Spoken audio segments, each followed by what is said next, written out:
when we were talking to Tamari, and he was explaining a little bit of kind of how he's trying to step up his game, I guess, to help the team the last couple weeks and really embrace a leadership role in practice and in games.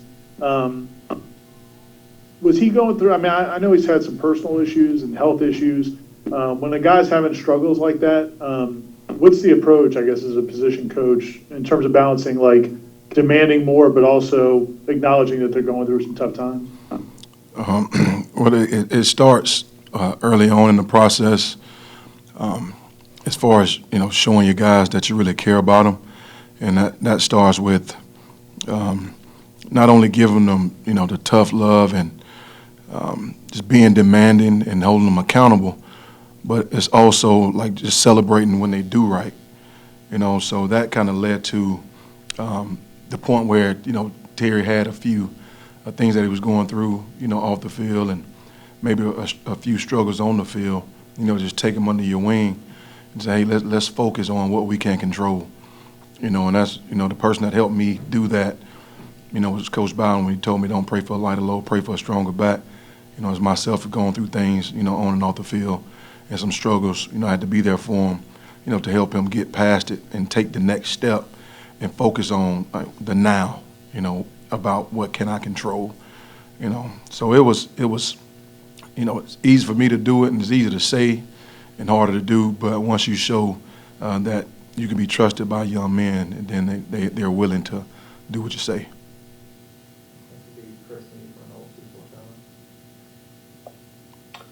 Hey, Coach Dugans, how has Terry's change in approach here the last couple weeks? Has it been infectious for that room as a whole, inspiring the other receivers to try to elevate themselves as well? Yes, sir. I think it has. You'll see it.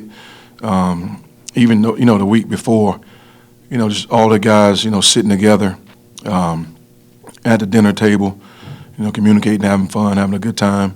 Then at practice, just seeing him do the little things. Guys seeing that he's finishing, blocking downfield, giving great effort, and other guys see it and they want to do the same thing. I always tell guys that's contagious. When a guy makes a big play and the next guy, he wants to do the same thing. When a guy makes a big block downfield, it's contagious. Another receiver wants to do the same thing. So seeing that, and he saw it also, for himself, just seeing other guys do it, in practice, and it was actually pretty cool, So, he saw it himself, also seeing other guys doing that, maybe a young guy or two, and then those guys seeing him doing it consistently, and I think that's what led to guys, being better than we were in the past.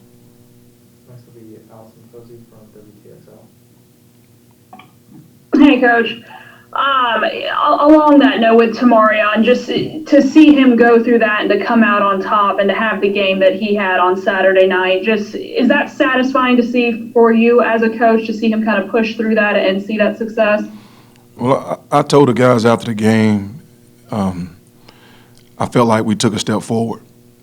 I felt like we grew from that game, whether we were down or it didn't matter. I saw guys respond. I saw guys communicating. I saw Terry on the sideline getting emotional. So you saw some of the things that you really hadn't seen consistently, that game and throughout the game, and also in the locker room. And it's like, wow, this is what I've been waiting to see. So just seeing him do that and grow, and just knowing that, some of the things that with his family or whatever it may be that he's gone through off the field, and just seeing how he stepped up and responded, with the unit. Was really pleasing, to see that, and the young guys, but other guys also responding. When you change quarterbacks, and obviously Jordan's got that great mobility and can extend plays, does that change anything about what the receivers? I mean, we talk a lot about scramble drills, but does it change anything about the approach for a receiver group, or are you guys just do what you do no matter who's back there? Well, the thing, I mean, you still, that Jay Travis is back there, so, he may extend more plays than James, but, both guys, you still want to work your scramble drills, regardless, but you do know, like you may have some of your RPOs or, more, a few more scrambles, so you tend to maybe work those a little bit more, whether it's after practice or have a period in practice to work the scramble drill, because a play may break down, and Jay Trav, you want to give him an option, not only to run, but have a chance to throw the ball also. Next will be Gene Williams from Warchant. Hey, Coach, how's it going? Going good, thank you. Thanks. Hey, want to kind of get an update on some of the young guys. We've seen little glimpses of Kentron, Brian, and then Darian Williamson. Can you tell us a little bit how they're progressing in practice, and is there plans going forward to hopefully get them on the field a little bit more? I think those guys have been progressing mentally. Just getting the opportunity to see and meeting, studying film and watching film, and really embracing and taking the coaching when I'm coaching somebody else. It's like they're taking the notes, at the same position. When we're in walkthroughs, they're following their position and getting mental reps, So, I'm pleased with those guys. Kentron, he's done really good. I think he's gotten better in the past few weeks, and I'm really, pleased to see what he can do. He's done a really good job in practice. Darian Williamson, he's coming along, just got to still get strong in the lower body. We're working on that, but, I really do like, those guys. And then Brian Robinson, I think he's a physical young man that can help us here in the near future, and I'm really excited to see what those guys can bring. But overall, just that group, they're really good young men, guys willing to learn and guys just willing to work. All right, next will be Brendan Stone from All 347. Hey, Coach, I know when you were a player, perimeter blocking in general was something you took pride in. The last couple of weeks, it seems like there's been a ton of growth in that area. I guess, what has it been like to see the guys improve? And maybe in the first couple of weeks, was it frustrating to see them not living up to the potential in that area? Yeah, it was just, kind of, and I'll take it myself, whether it's the lack of, making sure we're on point, knowing where the ball's being run, and then knowing where our string is, and then fitting up and finishing, running our feet on contact. So a couple of times, it was frustrating, but I just felt like, hey, let's take a step back and let's do a better job and see what we're teaching and coaching these guys, and take not necessarily a different approach, but just make sure we're focused on one thing at a time, and I just felt like, effort was one of them, just finishing and blocking through the echo of the whistle, and focusing on that first, along with the technique, the technique of finishing blocks. But I was really, pleased with the guys, and, we missed a few this past week, but just the effort, just to see them strain was really pleasing to see those guys, because they took pride in it. I always talk to those guys about the backs and the O-line. They're blocking for you, when you're catching and scoring touchdowns downfield. All right, return the favor to those guys and, to the running backs, tight ends. When we don't have the ball in our hand, what are we doing? We're blockers. This will be Adlon Hazardani from Warchant. Coach, it seems like you guys have tightened up the rotation a little bit at receiver. It seems to be mainly, Terry, Pokey, and Keyshawn to a certain extent.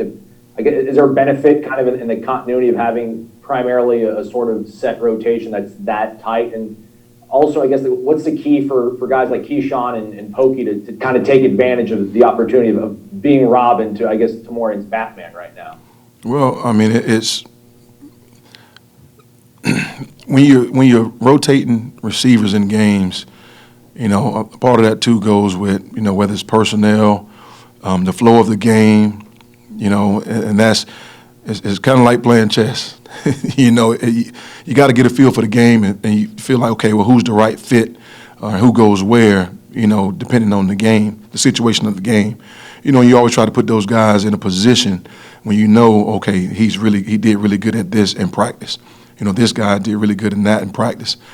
So, it all goes back to not necessarily a Batman and Robin, but, just necessarily just playing my role and doing my job, and what am I doing when I don't have the ball in my hand? Of course, like even when I played, I knew Peter Ward, if he dropped the ball, he was going to get 10 more balls. If I dropped the ball, I maybe get maybe one or two more later, but so he had to take advantage of the opportunity, So I just feel like, those, other guys are like unselfish guys. They're not really necessarily concerned about the rotation and who's getting what, and it just, you got to build it that way. You got to build that room that way, so because it's only one ball, and the guys know that everybody can't get the ball, So what do I do when I don't have the ball in my hand?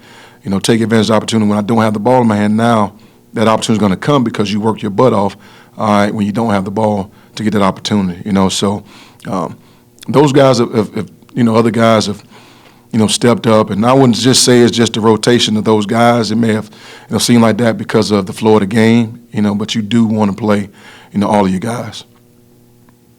All right, we'll go back to Ira for the last one.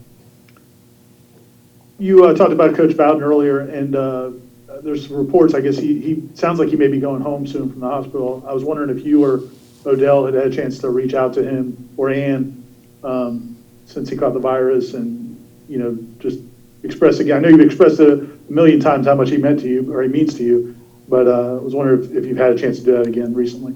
Yeah, well, Miss Ann talked to, Odell, and that's how I've kind of been, keeping the updates on that, so just still praying for him, and I know he's a praying man and God-fearing man. I know everything will work out fine for him, and the family, and really for us all, so.